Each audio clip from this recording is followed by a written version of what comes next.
Well.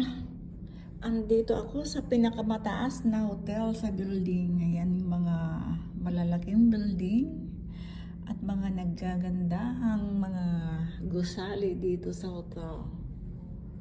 Ayan, at ako'y walang magawa kundi magpa-relax at magpalamig dito sa hotel. Kasi summer na dito today sa Kansas, kaya ayan, libot-libot me pag may time.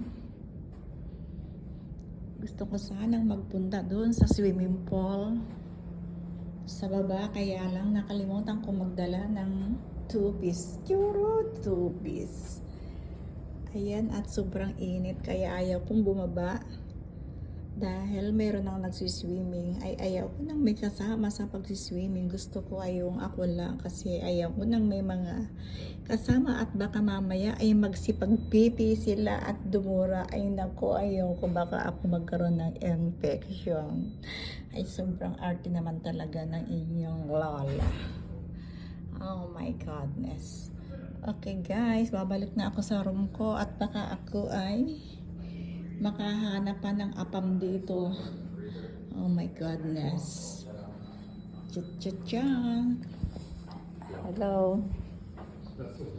Muntik na akong makakita ng apam. May nakasalubong akong 2 gurami.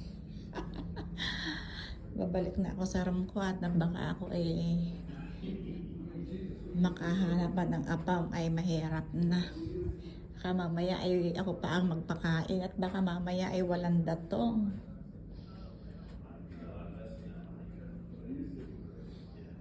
Balik na ako sa aking room. Kita nyo ba yung mga building na yan, mga room na yan?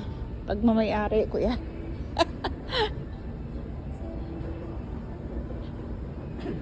Lahat ng nakikita nyo, pag mamayari ko.